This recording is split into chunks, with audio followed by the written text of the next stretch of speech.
it. May we take the things that we're going to learn and not just be hearers, but doers of the word. We bless you, we thank you, and we ask that you would guide us in this session. For we ask all these things in your mighty name. Amen. All right. Thank you very much, Dr. White. Welcome, sir. So I just want to start off by a quick introduction. I am the Chief Governor of the Academy of Universal Global Peace, USA, and the many arms of AUGP USA, United Nations University for Global Peace, the American University for Global Peace, Global Apostolic Diocese USA, and One Nation Chapel. My chairman, Honorable His Eminence, Most Reverend Dr. Madhu Krishan. He has been a little under the weather. I would ask you to keep him in prayer. He couldn't be with us today. There are some challenges to where he's at in India right now as far as traveling to get to his office to get on the program. Our Archbishop, Dr. David Olivencia, is unable to be with us today, and Dr. Damian Ramisor. So we have His Excellency Bishop Dr. Joseph Lamont with us. And we also have Dr. Cheryl White, Her Excellency, who is a peace ambassador with AUGP USA. And we are going to be speaking today on chaplaincy. We will start off this training.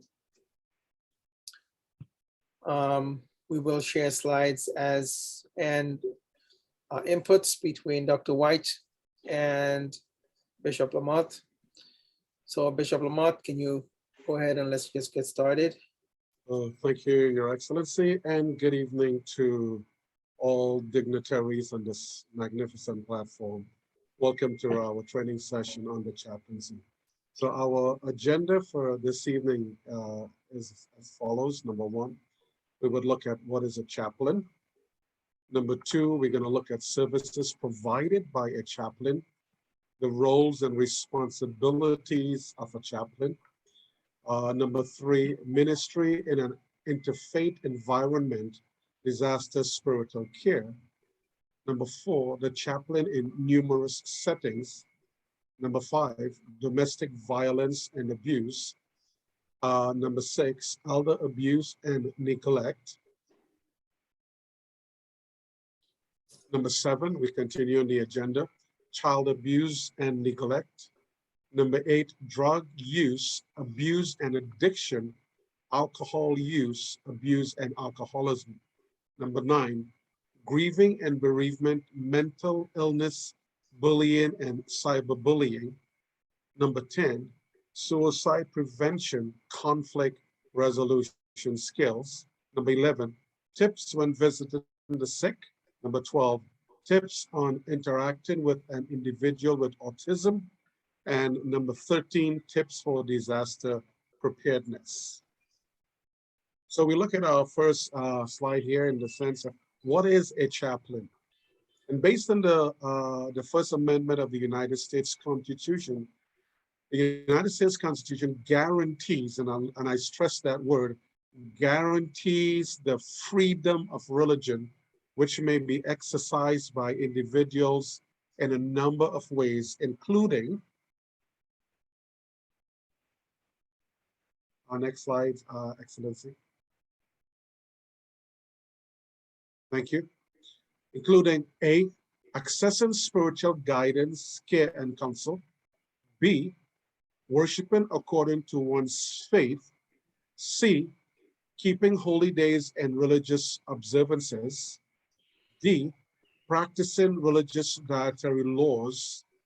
E, receiving care and treatment that is sensitive to one's practice and belief.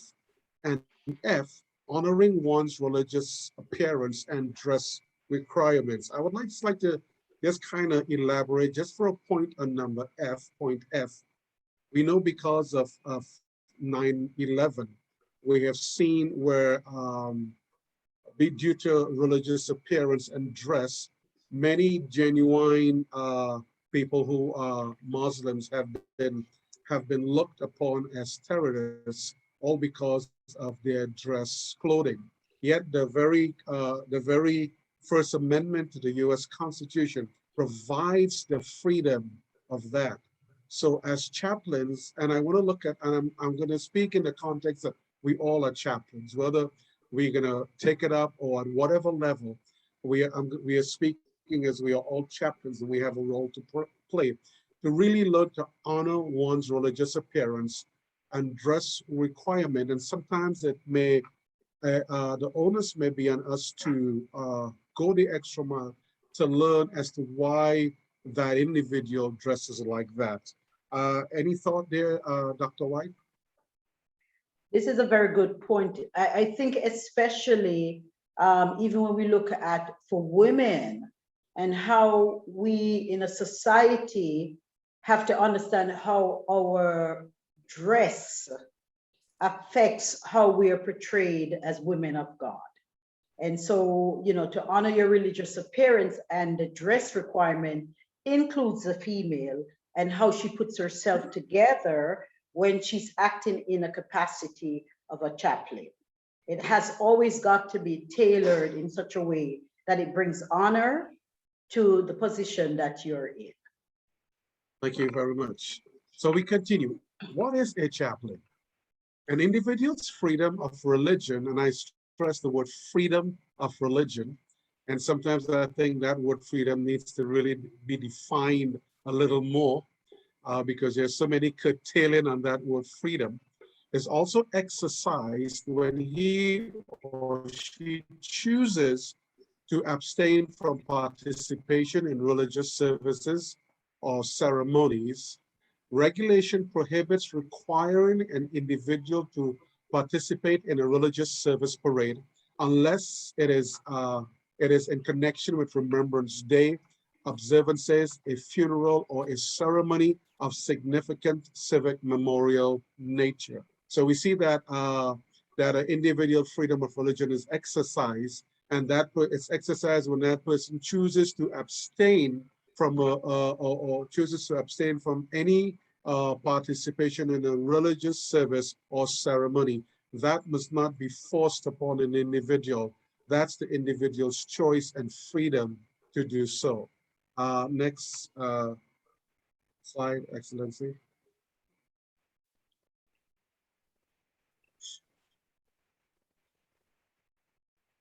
What does a chaplain continue? Number one, the term chaplain refers to a clergy person or lay person who has been commissioned by a faith group or an organization to provide pastoral services in an institution, organization, or government entity. Chaplaincy refers to the general activity performed by a chaplain, which may include crisis ministry, counseling, sacraments, worship, education, help in ethical decision making, staff support, clergy contact, and community or church coordination. So we see that the chaplain, who is refers to as a clergy or layperson, is commissioned by their faith group, whatever their faith group may be. And so they are there to provide activity so that they can help in whether it's a crisis, whether in counseling, whether in serving sacraments or worship or education. They're there to do that. And sometimes you may, as a chaplain, you may be called upon by another religious group that may not be in accordance with yours to act as a chaplain, to serve as a chaplain. And we must be prepared to go that extra mile to give that community and coordination and support to the other chaplains of other faith-based organizations. Number two, what is a chaplain? Continue. Chaplaincy may be provided by an institution such as a general or mental hospital, prison, school, or college, by a business organization or the armed forces. One thing I can point here, and probably Dr. White can come in here is that all chaplains may not be able to necessarily fill a mental hospital or a prison, because the culture of the mental hospital, the culture of the prison or school is different environment. So you have to have some form of training, equipment, understanding. How do I go in and ascertain what's happening before, or because I think because you cannot go into a mental hospital settings, you cannot take that into a school setting. That's two different settings altogether. Dr. White? That's true. For example, last night I was in the prisons at about 6:30 till 8, and you have to go through a series of things before they'll even allow you there. And even when we got there, we still had to go through a series of tests. And I was giggling because I told him I'm going to go home and tell my husband that I became a prisoner, because I had to put my hands on the wall and bend forward so they could test you to make sure you had nothing on you. And everybody can't deal with doing those things. So depending on where you want to be a chaplain, you have to be prepared to honor the rules and regulations of the different institutions. Can I just interject a thought there? Sure, yes, sir. So, All right, so we have chaplains in so many different areas. Being a chaplain means that we are trained in several different areas. But the one thing I want to mention is that we don't necessarily have to specialize. It's like being a medical doctor. Becoming a medical doctor means that you are a medical doctor. However, you would have some medical doctors specialize in the bone. Some doctors specialize with the heart. Some doctors specialize with the lungs and breathing. You have the eye doctor. You have some doctors just that would deal with the skin, but they're all doctors. Why am I saying that? I'm saying that because it often people get into things that they don't have a desire to really do. They have no passion to do. Like, for example, you want to become a doctor, but all you really want to do is deal with the skin. You don't want to work in an emergency setting where people are coming in with gunshot wounds and arms or legs broken and stuff like that. Not everybody was meant to be, everybody's not meant to do and be the same thing. My point being is that we have chaplains that works in the hospital. And as a chaplain, some of us may have a desire to be a support to people in a hospital setting, people that's hurting, people that may have lost a loved one, people that comes in because they got into an accident, people that's been in the hospital, their family's been in a coma. And, you know, being a chaplain in a hospital setting means that you have to be equipped. You have to be fully aware of these different situations and always be in that mindset of being able to accommodate and assist the families. Maybe someone's coming out, getting dismissed from the hospital. They just came out of a surgery or a coma or something, and they have no relatives or nobody that can assist them. And as a chaplain, you might be able to call them a cab or even provide a ride for them. These are the things that a chaplain does, being a humanitarian. So that's one aspect of it. Then you have the prisons, as Dr. White was talking about. To be, if you get into that kind of a mode on a prison chaplain, there are so many types of criteria you have to undergo with background checks. And then after you do that, you have to sign up and get registered. And when you get there, they have to search you. And they, you know, you have to know very well when you get into that zone of the prison, you don't use your real name. Your name becomes Chaplain. That's what it is. So everybody would know you as Chaplain. You don't give your real name. You don't tell them where you live. You don't tell them where you work. You don't tell them where you came from. You don't tell them who you're related to, none of the above, because all you're really going to do is open yourself up for some dangerous stuff. By the time you get home, somebody might be waiting at your door to talk to you because they call their relative and tell them, you know, this nice lady, Dr. White, came to see me and she lives in such and such place. I need you to go talk to her and tell her next time she's coming, she should bring this for me. See? So you don't want them to know where you live. You don't want them to know anything about your personal stuff. You are there to serve. You are there to assist them. You are there to encourage them. You are there to guide them and help them to build character and to rehabilitate them from prison to be able to come back out and get acquainted back into the public. That's just like touching on it. You may have chaplains in the school that can be able to assist teenagers and kids and be able to communicate with them on a very different level. But if you take a chaplain that was meant to be in a hospital and bring them into a school zone, you're going to have a problem. See what I mean?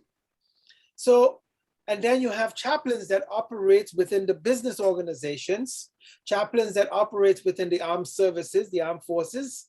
And again, it's a different atmosphere. It's a different environment.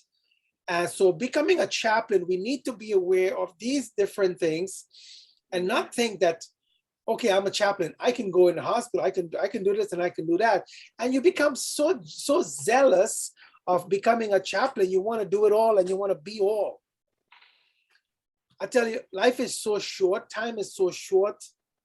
There's not enough time in a day for me. It's hard enough for me to be my one self than to try to be so many people and so many other things. One of the things that we're teaching here is my vision and my goal. I guess everybody might have seen my vision so far. My vision is really to establish people in the heart of God. That's it. So I'm here to serve. And we want people to come to the understanding, the reality, and the acceptance of who they are. If you were called to work with organizations, stick to that. Focus on that. Feed your mind in that. Build, sharpen your tool every day. As a leader, let me just tell you, I spent so many hours, not just in the day, I burned the midnight oil. I would say almost every night. Sharpening my mind, learning, studying, and developing trainings and programs so that when I come to these sessions, that I have something real that I can talk about and share with you and share with the world so that I can make a difference. So, bearing in mind that there are so many different types of settings and chaplains, the point about is that we all cannot be the same thing. We were not all designed to be the same thing. And you all want to think of yourself like a car. There are many moving parts. And when all the moving parts do what they're supposed to do, we have that thing called harmony. It all works just fine. See, you have the brakes on the car and you don't need it every minute while you're on the highway speeding at 90 miles an hour. But when you see red lights up ahead, the brake becomes necessary. Now the brakes go into action. When you need to get to 90 miles an hour, you need the gasoline. And all those jets must be working really well to get to that. And then when the night starts coming, the night starts falling, you need the lights to be on. So the alternator and the battery is very, very important. But what about the little switches just to put the light on? Everything comes to play right at the correct moment to be able to flow and to operate in unison and in harmony. We've seen for too many years people, teenagers, adults, people in general trying to be something that they're not. When we get to a place in our growth, in our understanding of submission to authority, and we need to grow up, we have to submit to the authorities. As we're young and growing up, most of us would tend to take on to a mentor. I strongly suggest taking on a mentor so that we can be groomed for the greater things in life. Most of the time when people take on mentorship from somebody else, what happens is they end up trying to become just like the mentor. In this program, if you realize what we're doing, I don't want nobody to be like me. I don't want you to be me. I don't want you to try to be me. I want you to be the best you that you can be. Amen. See, God has made every person so unique that the best you that you could ever be is exactly who God designed you to be. We're just here to help you to get some structure and to be able to grow up and to become all that God designed you to be. So, Dr. White? I concur. You know, it's understanding and know where you fit in as you travel this journey of becoming what God created you to become. And it's okay to shadow people, but it's not okay to try and pretend that you're them. You got to find your own voice and your own place in life, and just be happy with being you. You know, you'll find it's a beautiful thing when you can exhale and just enjoy what God has in store for your life. That's right. Bishop. Thank you, Excellency. And there's a book called The Holy Bible says that if you need to be the chief, you must be servant of all. So our chief governor just fulfilled that role there. His desire is to be servant of all. Okay, we continue on what is a chaplain. Point number 3. A chaplaincy has developed a variety of specialized forms in its numerable settings: military, prison, hospital.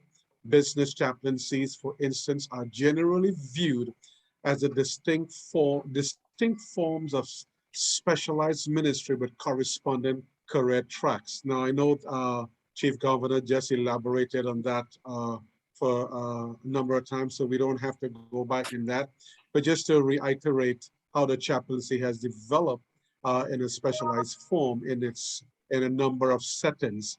And so it can also provide an opportunity if we want to take the chaplaincy as a career, whether it's in military, whether in prison or in a hospital, or if you're in business, then you can go to the right school, the right authorities, and submit and learn so that you can be effective and efficient in that particular call of chaplaincy. Next slide. Services provided by a chaplain / the roles and responsibilities of a chaplain. Perform ministry of presence. Perform ministry of presence establishes a relationship of mutual trust and respect while remaining sensitive at all times to the interpersonal differences which may exist, as well as to the dignity of all individuals involved. I'd like to read that again. The service provided and the role and the responsibilities of a chaplain: to perform ministry of presence, to establish a relationship of mutual trust and respect while remaining sensitive at all times to the interpersonal differences which may exist, as well as the dignity of all individuals involved. Now, I know Dr. White, who have been a chaplain for a number of years, I would like you to comment on the importance of the ministry of presence as you maintain mutual respect and trust and being sensitive at all times. Well, you know, to establish mutual trust and respect means that the person that you're serving has to see you as a person that understands confidentiality, as a person who carries yourself in such a way that if they went on any of social media search engines, they would not see things out there that can defame your ministry. And oftentimes mutual respect is based off how you treat other people. You know, we can't say, you know, I want you to respect me, but I can't respect you. So we're inappropriate in how we speak, you know, in the communication area, in how we handle situation. Our role is always to take a deep breath and step back and understand that sometimes when people are upset, they're angry, they're seeming to be out of sorts, it's not about you. It's about what they're going through, and be mindful of that. And so if I can respect you, then you're going to find it easier to respect me. And I have to definitely be sensitive.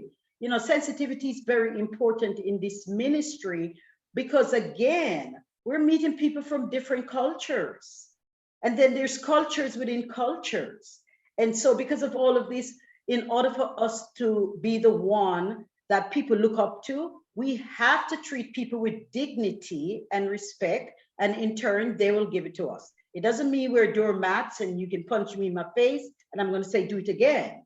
But what it means is I'm going to know when to back away so an argument or an issue doesn't get chaotic, versus when I can actually have a conversation that will lead to something. Thank you, Dr. White. You're welcome. And so it is important. Trust is not something that can be, it takes time to build trust. It takes time to be sensitive to that individual. And so all those are things that as chaplain, we would learn and we will develop as we perform the ministry of presence to the individual or individuals that we are dealing with. So as we continue the roles and responsibilities of a chaplain, we are also there to provide support and counsel, also to effectively, I like the word, effectively gathers and interprets information relative to counseling situation, offers comfort, encouragement, or other appropriate assistance in times of individual need. So sometimes as you sit there listening to someone, it may be a child, it may be a woman, it may be a man, you sit there with intent, you sit there not just looking at your watch or looking all around the place, you know, but you sometimes you may have to lean forward to show the individual that you are really interested in what they are saying. And in the meanwhile, you are gathering information because your aim is to bring comfort. Your aim is to encourage. Your aim is to find solutions so that you can assist that individual in whatever their crisis may be as they seek help to go through and deal with the crisis they're experiencing. So we must be able to effectively gather and interpret information relative to counseling situation. And that is very, very important. And sometimes if it may be a little too much, you can always ask for, you know, an advice on a situation that, you know, if you're dealing with, how do I deal with this situation? You don't have to divulge everything, but what do I do in a situation, and what may be the appropriate questions that I need to ask so that we can gain the answer, we can gain the because we get answers by the questions we ask, so we can better help others as we go along. Any thought there as we proceed to the next slide, Excellency? No, that's good. We'll just move on to the other slide, Bishop. Thank you. Go right ahead. As we continue the roles and responsibilities of a chaplain, we must be able to recognize our own counseling limitations. As much as we like to consider ourselves Superman, we know that's only a myth in the movies. but we must be able to recognize our own counseling limitations and facilitate referral to appropriate caregiving professional, such as social workers, psychologists, medical services, other specifically trained faith leaders. So you may encounter, while you are dealing with an individual, you may encounter a much deeper problem than we are really trained for. And that's where we must not be afraid or humble ourselves, if I should use that term, to call upon the professional to bring the help that is needed. So in other words, we can only take that individual to a certain point, and there are others who are well-trained, well-versed. We can call upon them and so that they can take that person further. One of the things that I would like to add to this is that person that you call upon, whether he's a psychologist or a medical services, may ask you to be with him or her. And that's a good thing, because in that we can learn something of value, so that when we encounter another situation like this, we would know exactly what to do. So we continue the roles and responsibilities of a chaplain.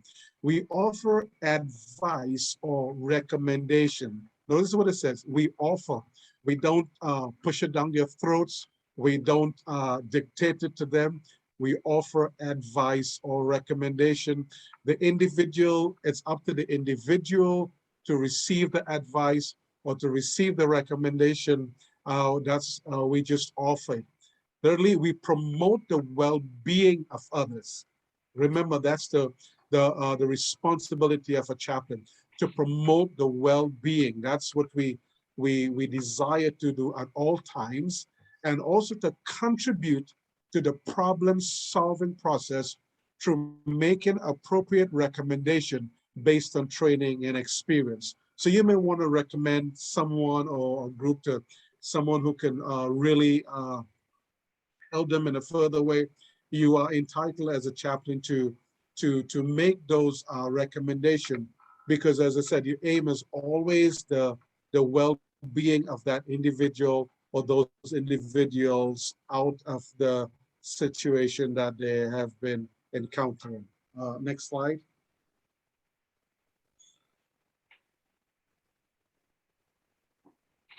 As we continue the roles and responsibilities of a chaplain, is that to take responsibility for provision and form of all religious celebration and observances, ensuring insofar as able that appropriate access to worship and pastoral care is afforded to individuals and their families, regardless of religious faith expression. Now, this is important, because let's just say that I am from a Christian background, and I'm in a place where there may be other religious observances. And as a chaplain, I may be called upon to help and to offer the individuals that are there, to give support and to give the appropriate access to their worship and their religious faith expression. So it may be that as a chaplain, although I may not be of that religious setting, I may have to learn some things, so I will be able to offer assistance so that individual can express their desire to worship in the form he or she chooses. So it is important that we take the responsibility and we learn of others, so that we will better be able to help to promote the well-being of those in their various religious practices. And I'll just read these other 2 points. A, to advocate for the provision of appropriate time, space, and means for individuals' worship and spiritual needs. So a chaplain will seek out provision to provide and to help in whatever form they can, the space that the individual needs to worship and to meet their spiritual needs. And B, to promote the spiritual well-being of all, regardless of their faith of expression. And that is important, because before we can ever function as a person in the natural, there has to be a connection to our spiritual life, so that we can better be able to assist and to flow in what we are experiencing as we go through. We continue in service and roles and responsibilities of a chaplain. C, the chaplain advises his or her superiors on matters of religious accommodation. So you don't take matters into your own hand. There is a superior over you. There's one above you. You must be able to humble yourself and let your superior know of the religious accommodation that is needed. D, the chaplain must be able to conduct all public and voluntary services in accordance with institutional and directives. So it is important that if you go into an area, that you must be able to have a first-hand knowledge of whatever institution that you're going, what is required of that institution, how does the institution wants the chaplain to function, so that you're going there and you function in synchronization with the institution and their directive. And as you go, the chaplain there in those institutions, you display professionalism. First and foremost, the chaplain is a professional, whether it's medical, whether it's in the prison, whether it's in the hospital, you are a professional. You demonstrate integrity of a vocation. Your chaplain is also your calling. It may not be your career, but you're called in that. Once you decided, look, I want to be a chaplain, on whatever scale, you demonstrate or you live with integrity of that vocation that you're called into. We must be able to have professional knowledge, confidentiality, and credibility. And I think those two words, those two C words, really hits off what a chaplain is. We must be a people that is able to be confident, not just in ourselves, but if someone put confidence in us, and we must show that we are credible. Our yes is yes, our no is no. We do not go and go to the bar and just, talk our mouth out. Well, I went down the road and I encountered this man or this woman and just expatiate. That's not the role of a chaplain. Your thoughts there, Dr. Weiss? That's so true. Because again, it's like any profession. If I want to be a CEO of a company, there are certain value systems that they expect me to uphold. Well, it's the same for this role. You're a professional. And the worst thing that can happen is that people have no confidence in you because you're not credible. Everybody knows that you're seen drunk more than you're sober, or you're in wars. It's funny, somebody said last night at the prisons that he's chosen by God to be a warrior, and his idea of warrior is that he can curse when he wants to. He can say profanity, and he can fight like he does in the street because he's standing up for himself. Well, definitely not. And you would never want to be a chaplain that people cannot believe that you know and have professional knowledge of your trade, and also that you're a person with dignity. And that's very important for us to uphold. Thank you, Dr. White. And again, I'm speaking to all of us as chaplaincy, whether we're going to take it up as a career, we're going to have an ID, we may have a badge that states that we are chaplain. So at some point in time, it will go into effect, be it with an individual, be it with a child, be it in our homes, be it in the neighborhood. Our role as a chaplain will come into effect. So it also says the fourth point is that we display a high level of motivation, not a low level, a high level of motivation and professionalism by maintaining integrity and credibility. So at all times, and especially not just maintaining integrity and credibility in the crowd, but especially when you're by yourself, especially when you're alone with a client, when you're alone speaking.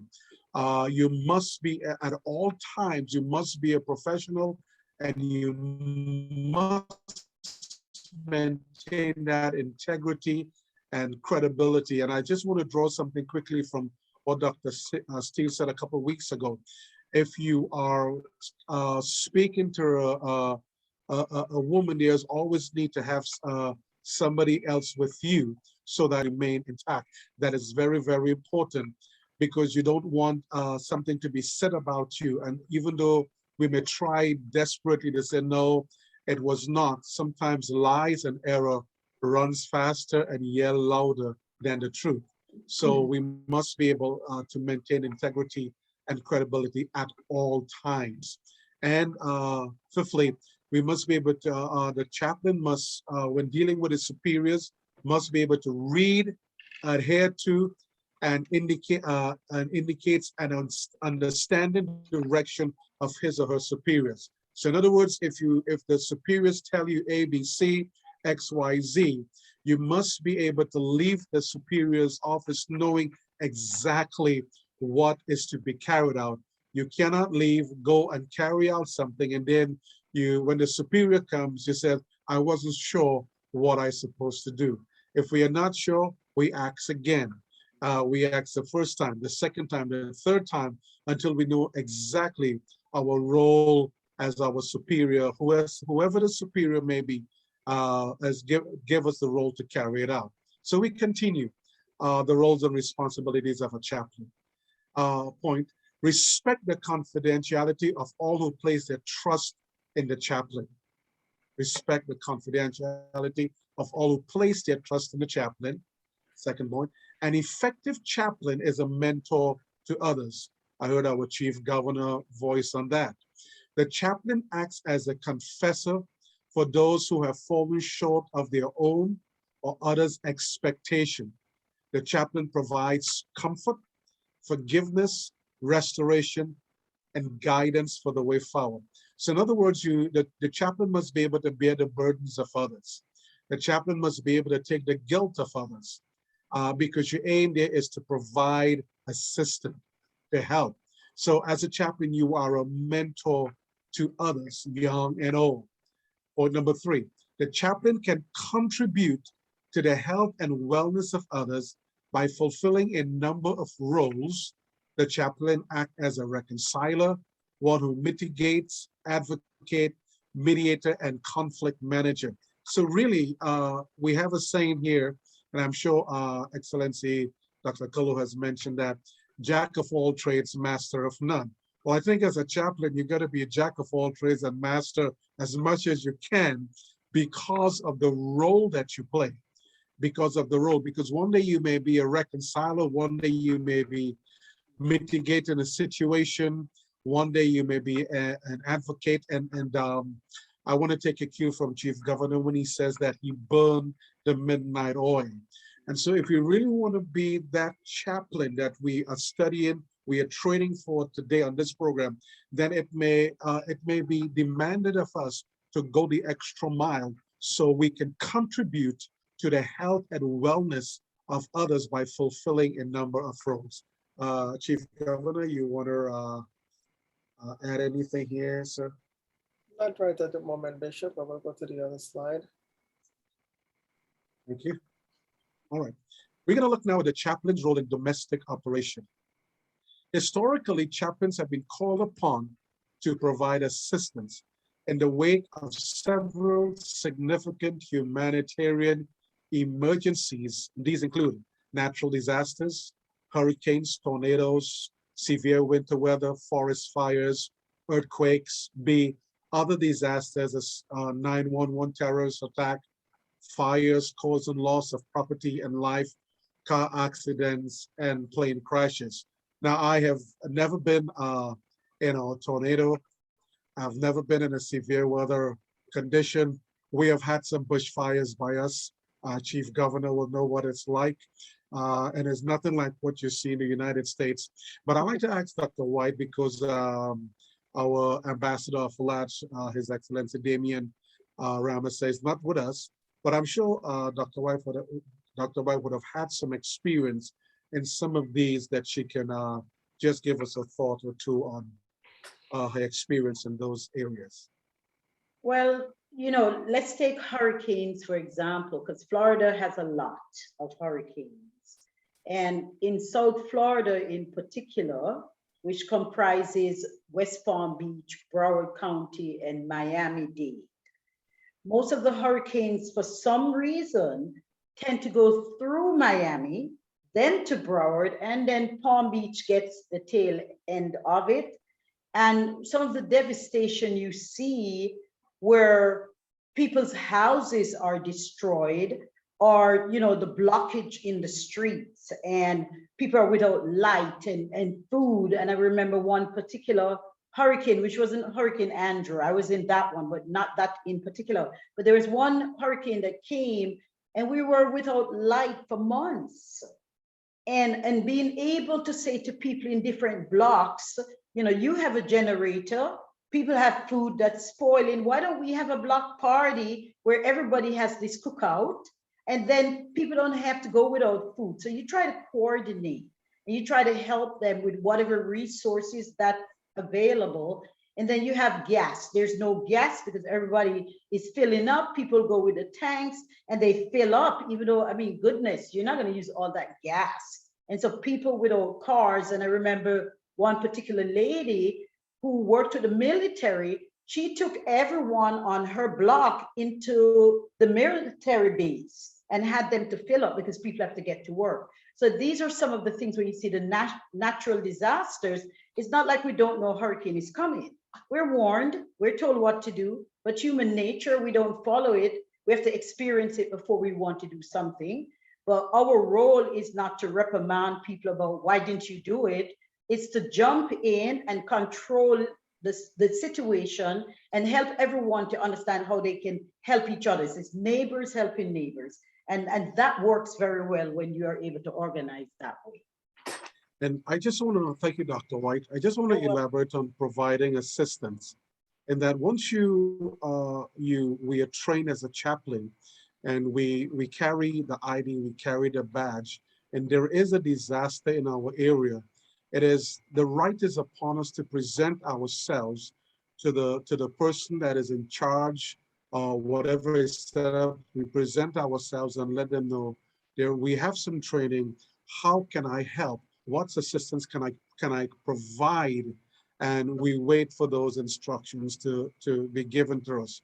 We cannot say that we are a chaplain and there is need for help and not present ourselves as a chaplain to assist. Then it becomes something that I have a badge and an ID just for showing off purposes, and that's not what the role of a chaplain is in a domestic operations.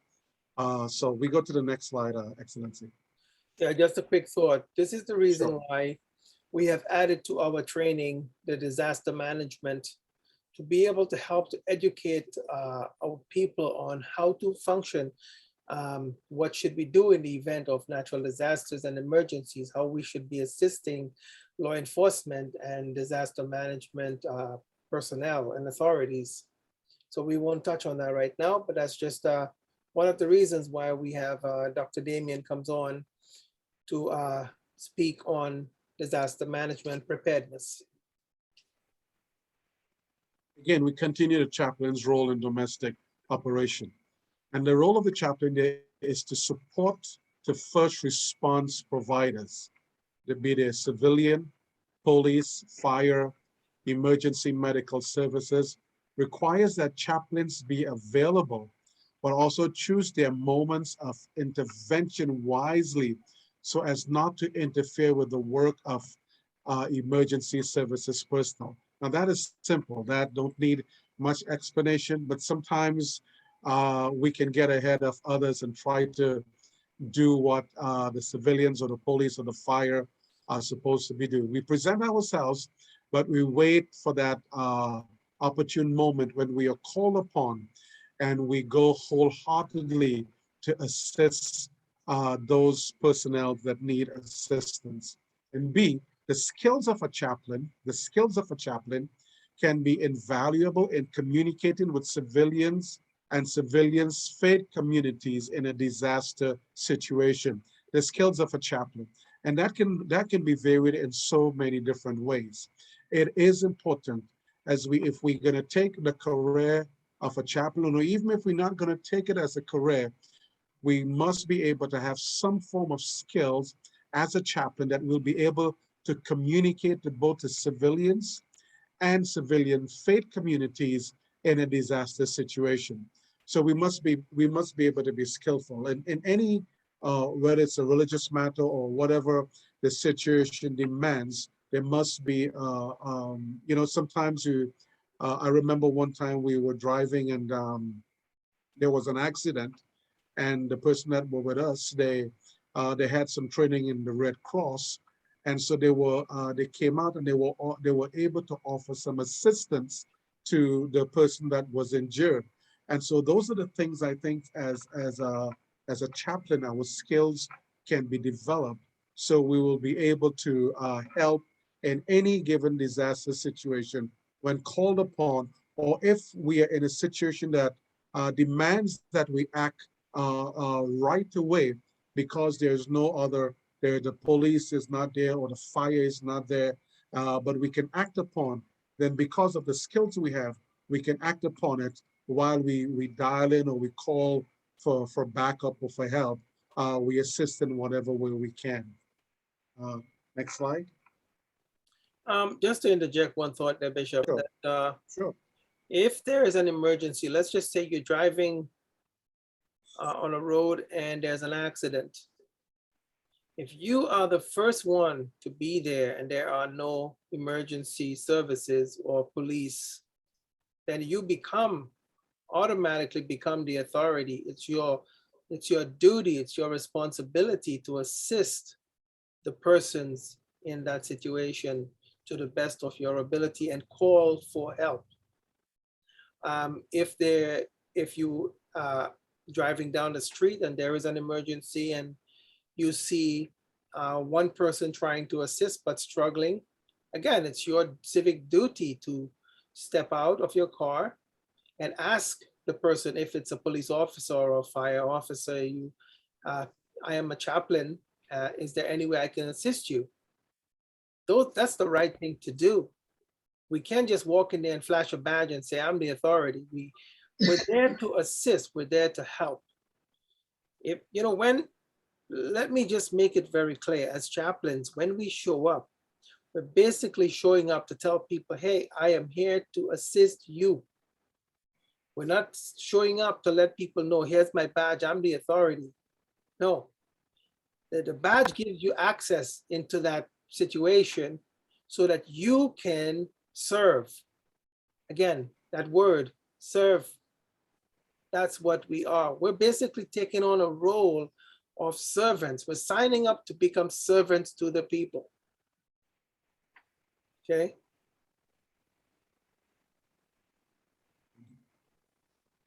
Again, we look at ministry in an interfaith environment, disaster, spiritual care, the chaplain in numerous settings, ecclesiastical authority. Point. Chaplains are accountable to ecclesiastical, institutional, and law enforcement authorities to fulfill their ministry in an interfaith environment. So in that environment, a chaplain cannot be biased. He cannot be prejudiced. You are called upon. Once you are called upon, you are accountable to the ecclesiastical authority, to the institution, and law enforcement authorities to fulfill their ministry in an interfaith environment. Second point, the following statement based on the Code of Ethics for the U.S. chaplains is applicable and adhered to by AUGP USA.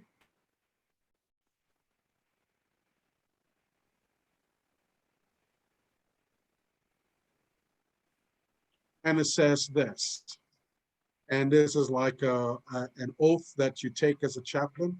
It says, I will hold in trust the traditions and practices of my religious body.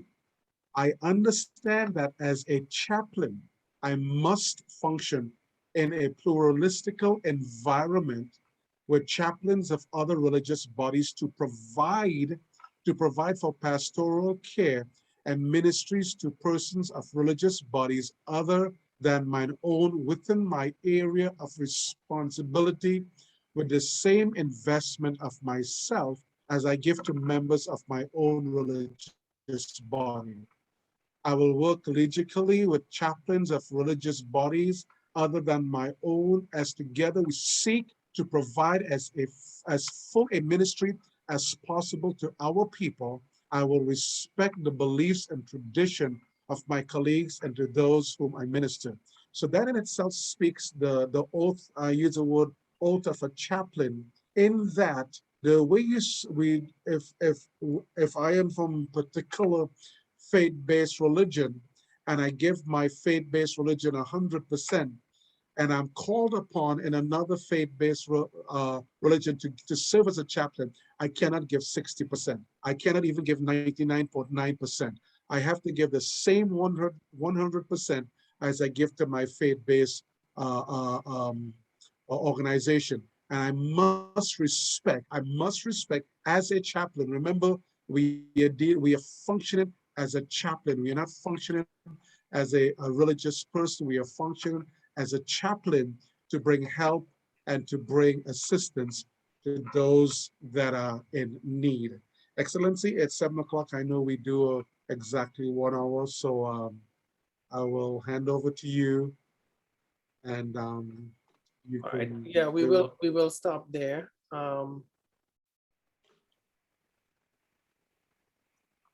Awesome. All right. Once again, thank you everyone for being with us today. I see my friend, Prime Minister. So autumn hats, buddy, autumn hats. How are you? And the Ambassador, Chaplain, Prime Minister, Grand Governor, Chief Founder is all right. This right here is a great explanation of chaplaincy, of focusing on the different chambers of what we go through. We live our positions every second to give greatness to other people. A lot of people get caught up in the image of things. So when you get caught up in the image of things, you tend to judge a book by the way that the cover looks. And you lose because then you can't get the value of what the ancestors of the universe has given to you for that moment, for you to either be able to realize the test, to learn from the test, or proceed to give that knowledge of growth for that person that needs you at that moment. So this is a blessing. Bishop, peace and love. Hey, Chief. Peace and love. Peace and love to you, How my are brother. you? Dr. White, I am doing well. Listen, y'all are killing it right now. Y'all did excellent today. I am very honored to be here with you. And Your Excellency, thank you. Thank you for the opportunity. Thank you. Thank you, Chief. I just want to bring this up on the screen here.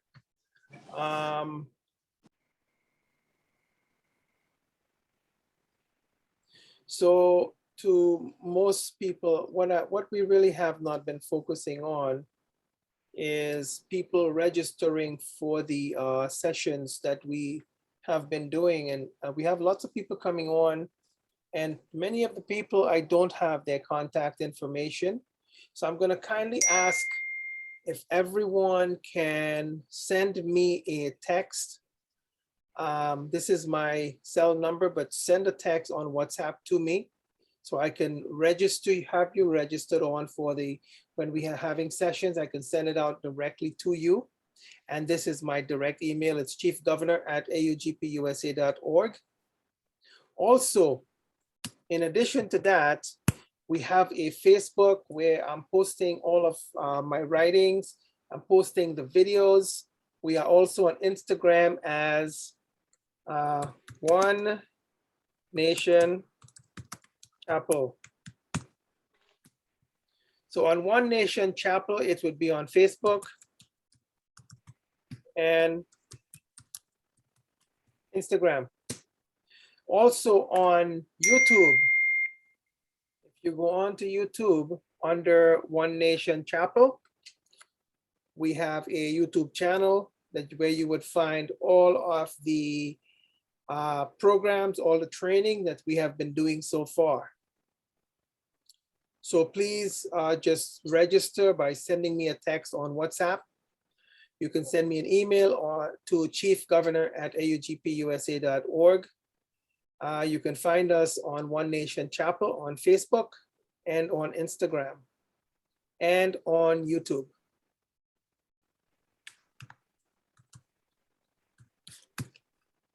All right, that covers that. Thank you very much. Now we proceed. Sometimes I pay more attention to the people and I forget all about that. But nevertheless, I just want to welcome His Excellency General Bishop Dr. Christian Nwane. Bishop. God bless you, His Excellency. God bless you. Hello, Bishop. That was a packed section. Yeah, I was really blessed. I get my knowledge and experience as a chaplain. Thank you for organizing this. Well, thank you so much. I know that you've brought on quite a few people with you tonight. So do you want to take a moment and just introduce the group? Yeah, a few members of the various chaplaincy corps, South Africa and Nigeria. We have members of the divisional. We have, I think, quite one or two persons of, the platform. Okay. So you've been there, OGMA, Ambassador Divisional, here, and all of that. Yeah. Well, thank you very much for being on with us, Bishop. It's certainly a pleasure having you again. Thank you. More good. All right, blessings. All right. So tonight we have engaged again teaching on the chaplaincy because we continue the training. So just to explain where we at and what we're doing so it does not become confusing. I have sent out links to everyone. We are using, from now on, we're using the same link repetitively, so there's no confusion about which link to use. It's the same link that's going to be for Tuesdays and Thursdays. So every first and third Tuesday of the month, we are engaging in training more of a biblical perspective on the first and the third Tuesdays. On the second and the fourth Tuesdays, we will be conducting our Women's Empowerment Initiative. Oh, by the way, you guys can give a big shout out to the panel, the group of women that had such a great time with implementing our first ever Women's Empowerment Initiative last Tuesday, which will be every second and fourth Tuesday of the month. It was tremendous. We had a great bunch of panel women on, and it was great. And you know what I want to even acknowledge now? The men that showed up and stayed on to support the women. I don't wear a hat, but if I had one, I would take it off to you. Yes. We have to show some support to the women. On top of that, Yes, sir. we have to take a stand for what is right, to do what is truth, what is right, and what is just, regardless of what the world says. We are not going to stand by and follow the status quo, the mess that is happening all around us. But we as men gotta, as my friend Rennie says, you gotta pull up your pants and tighten your belt and act like men and do the right thing. Am I saying it a little too strong here, guys? Well, you said it That's good. perfectly. That's good. Said it perfectly. It takes a different breed of men to stand up for what is right. When everybody says it's wrong, listen, if we don't stand up and make a difference, who will? We can't look to the right and look to the left and try to look ahead and see if the other guy is going to take a stand, let's not worry about what the other guy does. Worry about what this person does. We're the ones that got to stand up and make a difference. When we talk about empowering women, we want women to be women who God designed them to be, not the one that we drag behind us. Or you see some of those dinosaurish guys that walks 20 feet ahead and the wives are 20 feet in the back. How did God make the woman? He took a rib from the side of the man, so the woman should be at your side, not behind, not somewhere out of sight, out of mind, because we're men and the woman should not be seen in public. I mean, can I tell you that that's just a bunch of hogwash and garbage? And we got to get rid of that nonsense, okay? We got to take a stand for what is right, appreciate our women. If it was not for a woman, we would not be here today, okay? Yes, sir.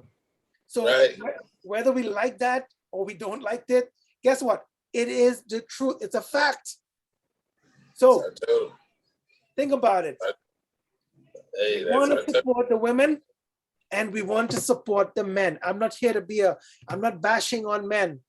I'm a man and I love supporting my brethren. We have to support each other. We have to do the right thing, regardless of what the world says. Sometimes you may feel like you're the only person standing in a crowd and you're alone and your message is one and everybody else is saying something else, but you're saying something different because you're the only one who has an open eye and can see the right thing. Guess what? Do the right thing. You don't have to go with the crowd and act like everybody else. Be yourselves. That's right. Stand strong, stand firm on what you know is truth, what is right, what is just, not just in our own eyes, but in the eyes of God, in the eyes of the law. Do what is right. So I am very proud of the women panel that we had. And I salute the women that really took a stand with us. And we are going to be having the Women's Empowerment Initiative every Tuesday on the 2nd and 4th Tuesday of the month. Men, please allow your wives to come on board. Listen, there is no injustice in that, okay? Allow your wives to come on board. Invite your wives to come on board. Women, invite your friends and your families. This is not about us. We're not gonna make it about us.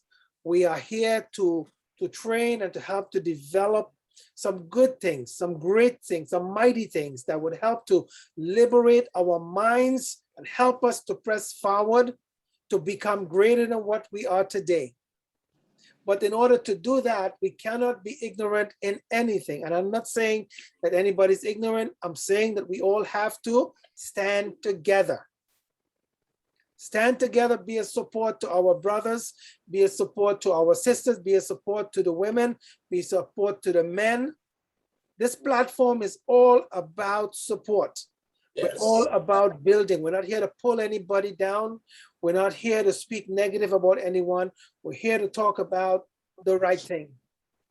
We're teaching about the chaplaincy because we want to be servants to people, to help people that are in distress. We're learning about global peace because we want to bring resolution to the conflicts that we see around us. We want to be able to engage people within our city, within our neighborhood, within our environment, everywhere we go. We want to be a witness. We want to be a testimony. We want to make a difference. But if we're trained how to interact with people when there's conflict, we can step into a situation and bring resolution. We're peace builders. The Bible clearly says that blessed are the peacemakers because they will be called the sons of God. So let's support the women. Let's support the men. Let's support the team. This program, I'm grateful that we have such great people that come on. And I'm very blessed when everyone shows up. I feel blessed because I'm privileged to serve you. I'm not here so that you can bow to me by any means. I don't need it, don't want it. I don't deserve it. I'm here because I believe this is what God has called me to do, to be a witness, to be able to help somebody by whatever he has put in my life.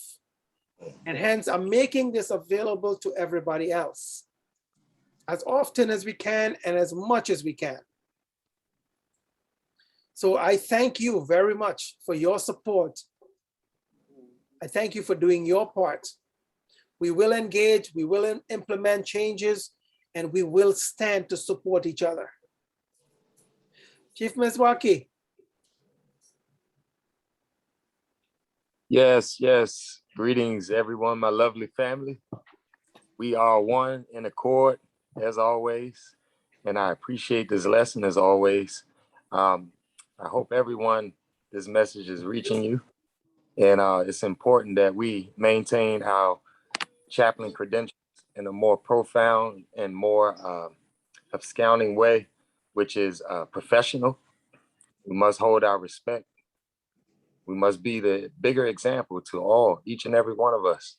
And I thank you, His Excellency, Chief Governor. I thank Ambassador Chaplain, Prime Minister, Chief Healing Water, Bishop Dr. Comfort, and Lamar.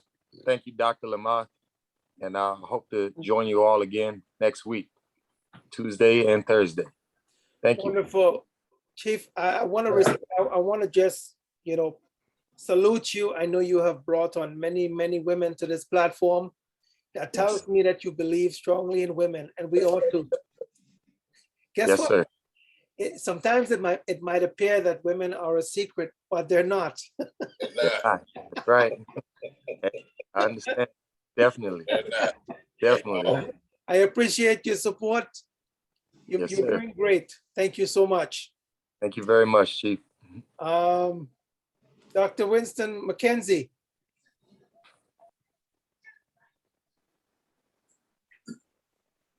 Unmute, my brother. We can't hear you.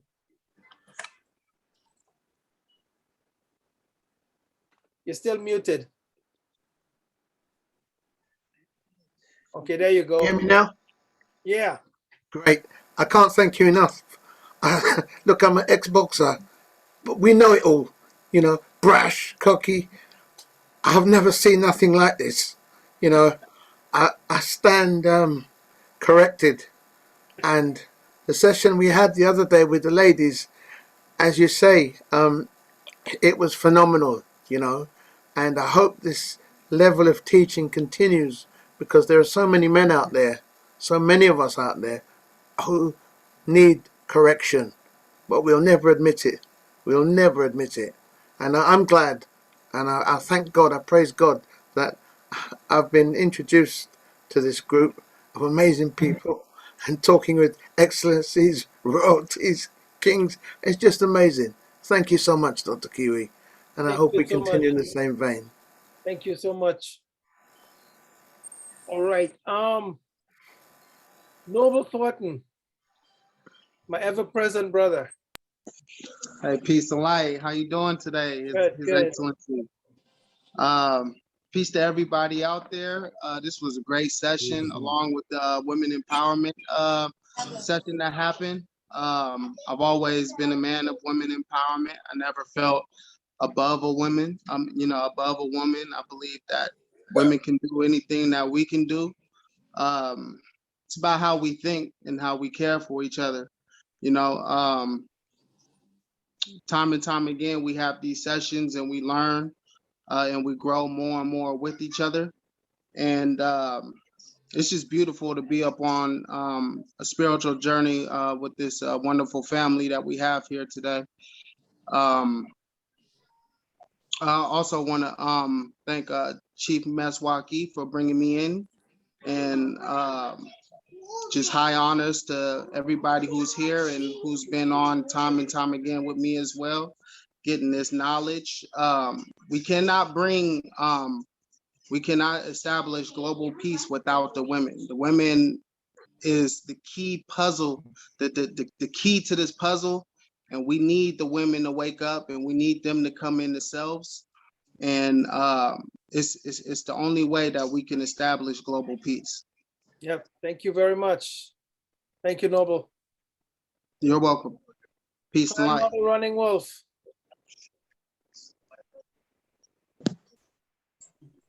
Hello. Hi. Peace and love, Your Excellency.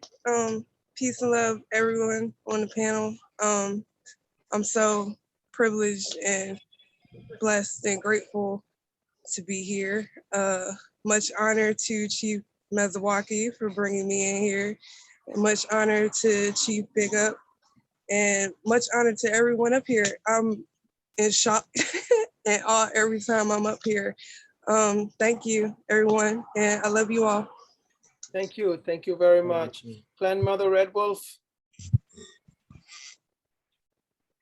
Greetings, everyone. I hope everyone is doing well. I give honor to everyone in their respectful places. It's just wonderful to meet with you guys every Tuesday and Thursday. I love the peace, the energy I feel, the personal experiences that will help me for my growth and help others. And it's always a blessing to be amongst you guys. And I loved Women Empowerment Day. And I can't wait to bring my sisters on. And we listened to the lessons from Dr. White. She did so well. Now, thank you so much for sharing your experiences and your knowledge, and peace and love to everyone. Thank you so much. Ambassador, we have Ambassador Undunma with us. Ambassador, can you introduce yourself?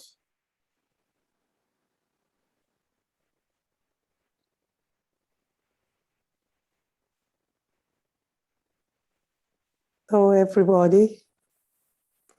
Good evening here. Greetings. I hope you can hear me. Yes, we can. Go ahead. Okay. I just have to tell everybody thank you for what we have learned today. And I'm happy with the topic of tonight about the human and the women empowerment. It is very nice and useful to this day.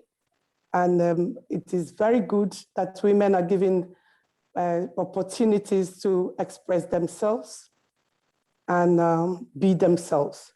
Actually, there is no world without women. There is no world without women. And it's a good thing we are given opportunity today to be heard and to learn a lot from people who are higher than us too. And I'm happy about it. Thank you, everybody. Thank you very much. Grandmother Howling.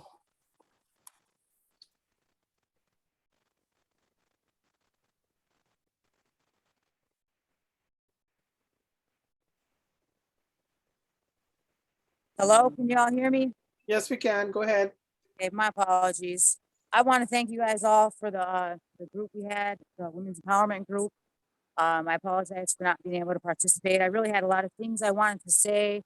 As you know, I'm a mother of 9 children, 3 in heaven, 6 on earth, with a second grandbaby on the way. And it's really important that we reshift the energy that the world has taken control over through the media and the music industry, where they've destroyed the fabric of the family unit. And, you know, women have to take on the roles of having to fight for their lives. And, you know, we gotta work out, we gotta walk around with tasers and have to protect ourselves because everything's so mixed up. So I'm really thankful for you guys. And I'm really looking forward to those groups. Thank you. Thank you very much. All right, Esther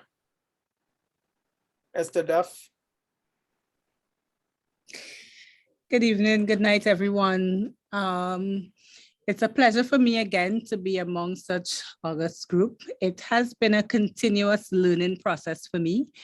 Tonight's topic was really dear to my heart because in my own journey, I strive to be better every day. And the Women Empowerment Program was something else. I really plan to invite a lot of women from St. Vincent. Coming from the Caribbean, I think we are viewed differently as women. And having listened to everything that was said, And I'm glad that this session is going to be continued so that we as women, we can take our place in society. This is a platform that I enjoy. It's a platform that I welcome. And I thank you so much, Dr. Kiwi, for inviting me to this group. I thank you. Have a good night, everyone. All right, thank you so much. Gerard Roberts. Hi, honors, everybody. Love you all. Hello, Gerard. Hey, I just want to say, you're right. Everything that we're speaking on when it comes to this topic is important, and self-empowerment, but respecting each other, empowerment. You know, we all, we all know where we came from. You know, the origins is the woman. You know, and we have to respect that, and we have to honor that. And we all come from a mother, and we all have mothers. We all have sisters, so we have to always remember that and be mindful. But I just want to say I thank everybody. I love you guys. I always take notes. I'd like to observe and just listen mostly, but I appreciate you always. You're in my heart. You guys travel well. Enjoy your evening, and I'm always here. Just reach out. Thank you, Gerard. We love the support. Thank you so much. Jairus Liebert.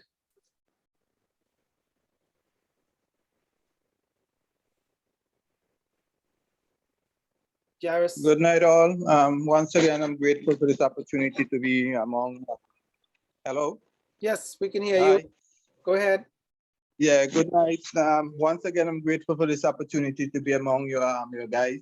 The lessons are very informative. I look forward for continuous support as we go forward, and I try to extract as much information as I can, and trust that I can, in my walk of life, that I'm able to extend those knowledge that I've gained to those who are in a less off position, and help to bring about peace in my neighborhood.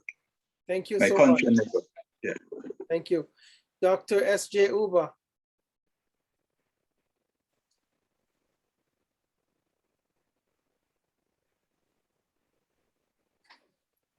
Dr. Uba.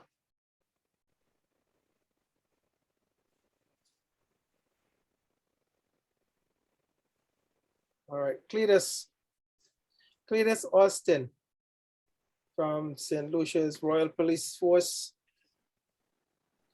Good evening, everyone. Good evening, Chief Kalloo. Thank you again for allowing us to participate in this session. I must say it's very informative, and everything that has been discussed, of course, would have a positive impact on, of course, our continuity in terms of chaplaincy ministry, being able to perform our duties as expected.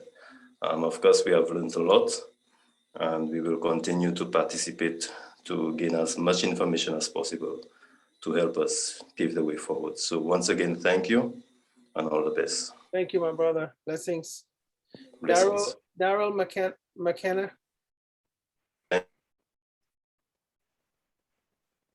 Daryl.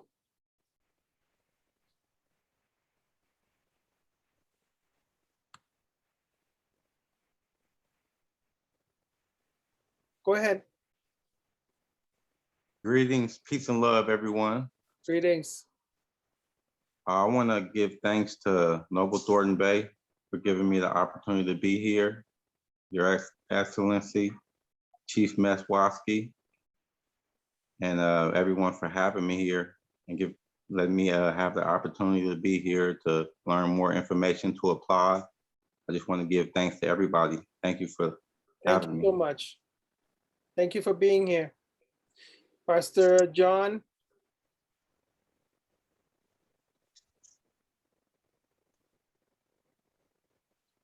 Pastor John.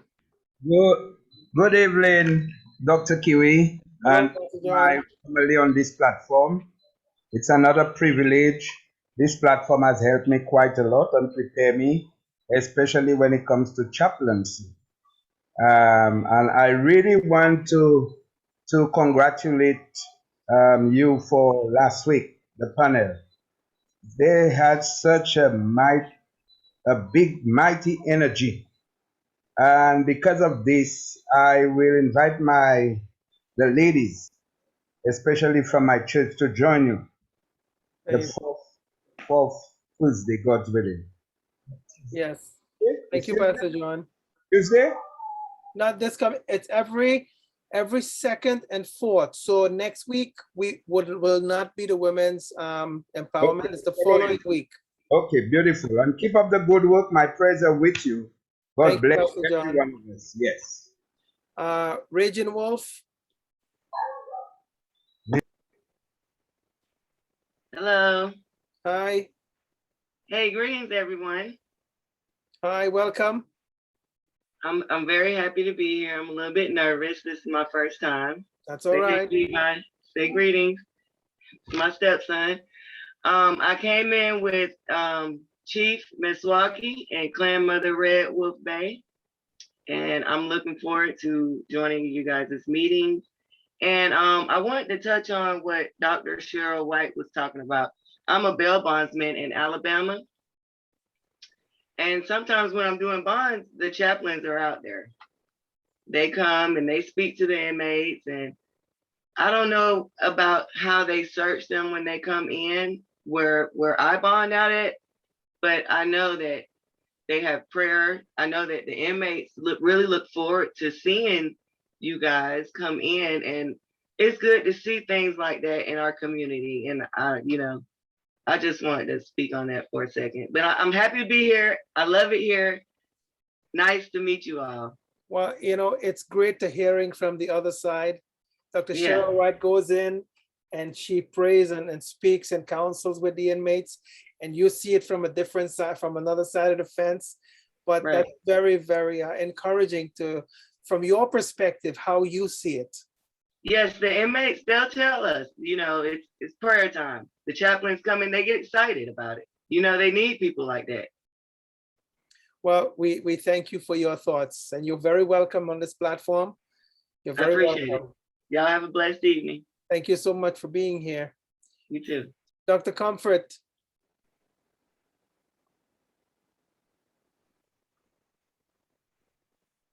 Hello. Hi, Dr. Greetings Comfort. from Ghana. Greetings. Good evening and pleasant wishes to everyone. I was so thrilled when you went through this evening's presentation, and I salute you, Your Excellency Chief Governor, Apostle Kiwi, Dr. Kiwi, that you did a very good job bringing all these people to give us this presentation. In actual fact, the challenge here I see is the blending of all the faith. Is going to be another challenge. We have Hare Krishna, we have all sorts of things. But I think here we are talking about humanity. Humanity, what God expects each and everyone to do, to love each one, and then to bring peace to everyone. And how to go about it is in what the right direction that you people are teaching us. But you also come to mind as a Christian when you reckon that you are a chief ambassador of Jesus Christ, and you are supposed to bring salvation messages around. I'm praying that the Lord will open our eyes and then also show us the way we'll be able to do it in order not to bring conflict, but to bring peace and harmony in the world that we live in. And I also celebrate you for the women empowerment. It was very huge presentation, and I enjoyed it very much. And one thing I'd like to say is that I also celebrate the men who stand beside their wives, who push them to do what they are called to do. And well, somebody said that a meeting without women is like blending sausage and oh, what I don't want to bring this sausage and vegetables without adding sauce to go with. And I think to bring actual peace into this world is also to allow women to stand beside the men. You rightly put it that women are taken from the ribs and then of men.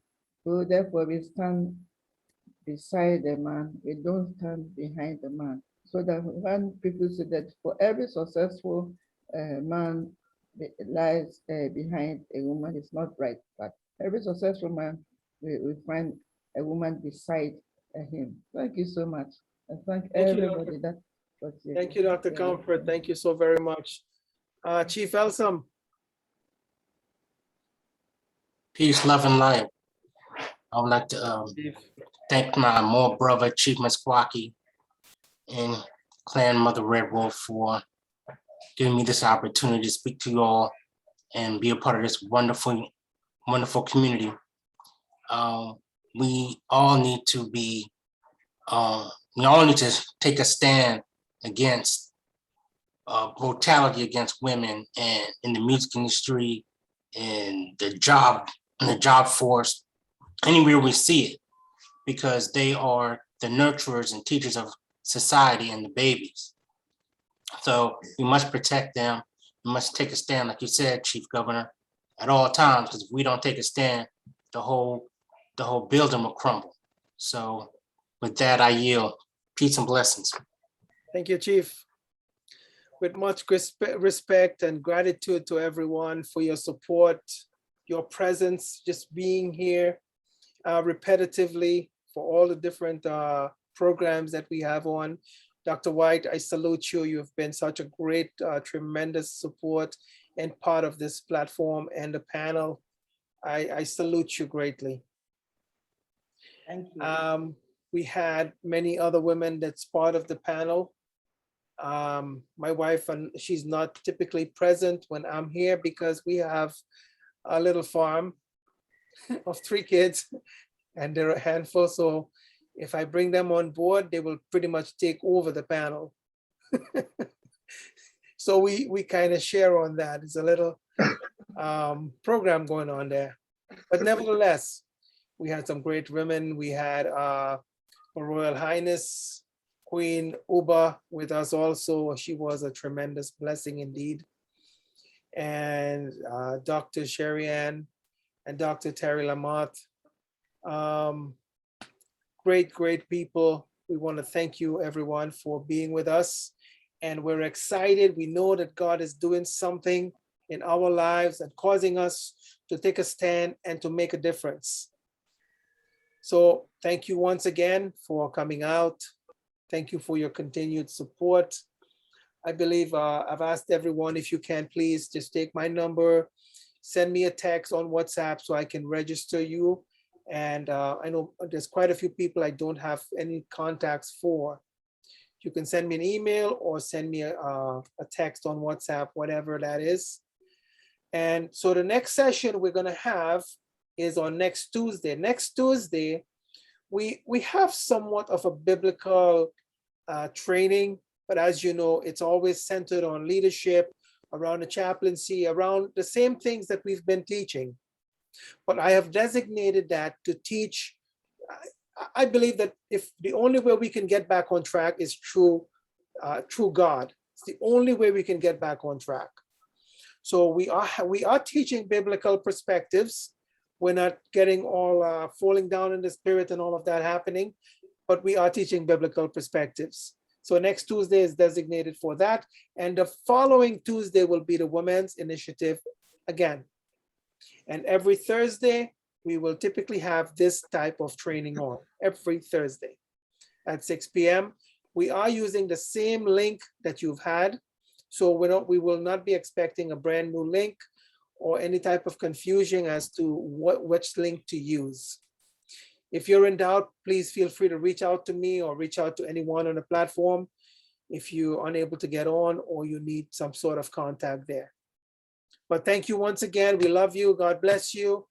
Have a great night. Have a great weekend. Until I see you again on next Tuesday. God bless you. And thank you very much. Have a pleasant night. Thank you, everyone. Have a great night, everyone. Peace. All right. Peace and blessings. Good night, everyone. Peace, love, and blessings to all. Peace and love, everyone.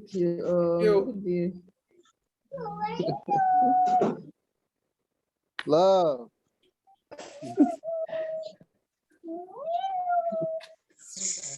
Girl, hush.